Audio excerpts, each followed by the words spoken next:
Now, if you are a fan of wrestling and if you use any form of the internet wrestling community, you know one thing runs wild.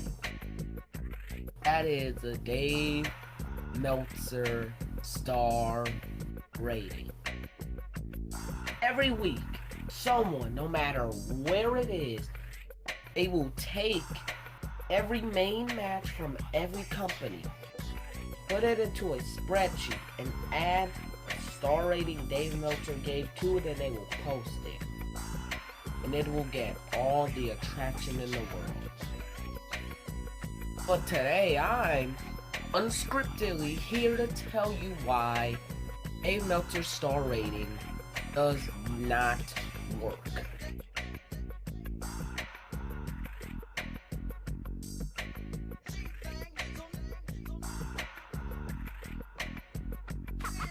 Now let me get something out the way before I even get into what I'm gonna talk about, the main topic.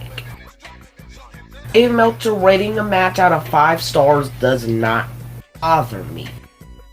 It doesn't bother me because, like everyone else, that's just his opinion. His opinion, however, is held in a higher regard because of who he is. Because it's Dave Meltzer rating the matches.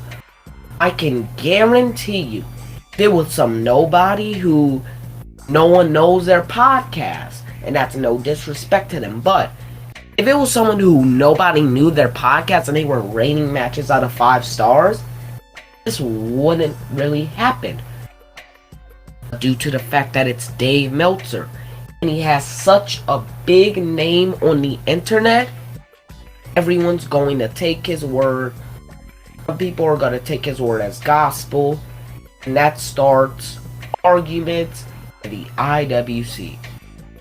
However, what I am here to talk about today are the matches rated over 5 stars. Because that's what really messes up the 5-star rating system. Since 2017, there have been 34 matches that have been rated 5.25 stars or higher.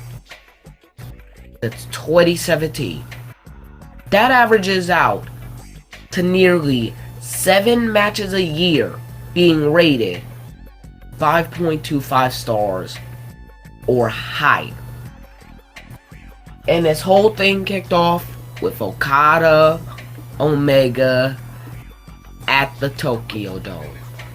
Because that was a match everyone pointed to. And Dave Meltzer gave it the first 6-star rating since 1994. Mitsuharu Misawa versus Toshiaki Kawada. Then after that, the hits just kept on coming. Okada and Omega got 6.25 stars at Dominion in Osaka Joe Hall in 2017. Okada and Omega got 6 stars in their G1 Climax block final. Tetsuya Naito and Kenny Omega got 5.75 stars in their G1 Climax final. And it just kept going on. Okada and Tanahashi, 5.5 stars. Taiji Ishimori and Hiromu Takahashi, 5.5 stars. Kazuchika Okada and Kenny Omega 4 got 7 stars. And by no means am I taking away from these matches. They are great matches. However, star ratings and them make no sense.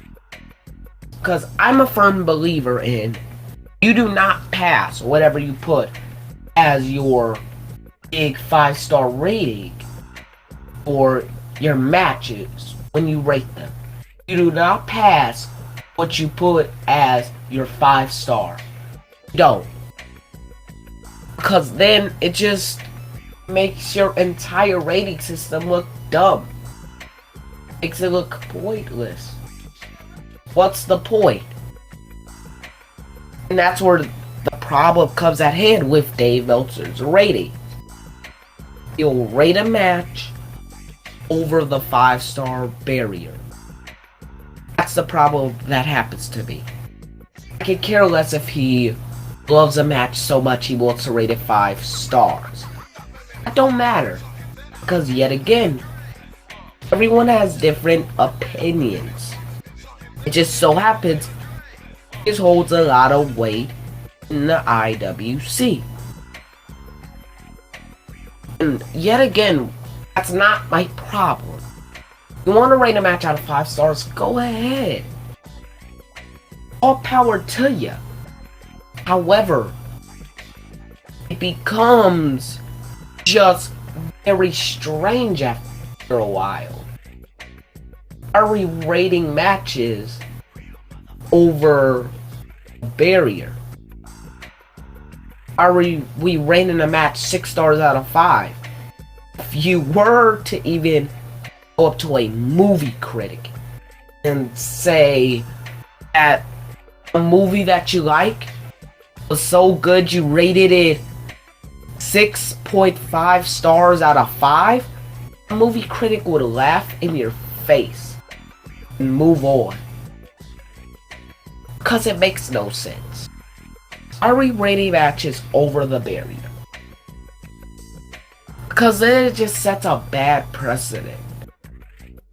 Oh, you like a match good enough? You can rate the match over the barrier. Who cares? People will love it. Oh, it sets a really bad precedent. And that's what gets at me. Because in the last 5 years, there should not have been 34 5-star matches. And most of these matches I do like. I'm not trying to detract from the matches. Most of the matches are good matches. However, it just makes no sense. Why is Taiji Ishimori and Hiromu Takahashi getting 5.5 stars? Makes no sense because it's breaking the scale. At this point, the scale is broken so much. Just make a new one. Rate the matches out of like 10 stars or 100 stars. Because rating them out of 5 stars isn't gonna go to anything but, oh, rate it over the barrier. Out of 5 stars now, that means nothing because you could just say, hey, that was a 5.75 star match. Then everyone will take Dave Meltzer's word for gospel. And when someone else comes into the argument, so to speak, it says, hey, I like this match, but I don't think it was 5.75 stars. To me, it was 4.75 stars. Those people will jump on him. Dave Meltzer's entire star rating system pretty much causes chaos. And because you wouldn't think that. Like, if someone, doesn't even watch wrestling or isn't even in the IWC, you put them in on the day that a Dave Meltzer star rating comes out, chaos. And that's what really stands out to me. Why are we taking his word for gospel? Some people in the IWC need to begin to form their own opinions about matches. Most people, they'll just look at the Dave Meltzer matches, what he rated for them, and then they'll say, oh, that tape's good enough. Because yet again, I can't stress enough. A 5-star match to one person is a 3-star match to another person. Matches to different people are not equal. They're not equal. Just because Dave Meltzer gave a match a 5-star rating doesn't mean someone else is gonna give the match a 5-star rating. 5-star matches to one person could be a 3-star match to someone else. You never know. And that's what mainly gets at me. Because I'll just see people jumping on someone because they rated a match under what Dave Meltzer rated it. And it's just as simple as stop caring so much. When one person rates 5 stars, it would be 3 stars to another person. And that's what we really need to see.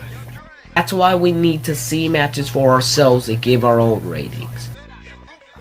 Instead of taking the word of Dave Meltzer all the time.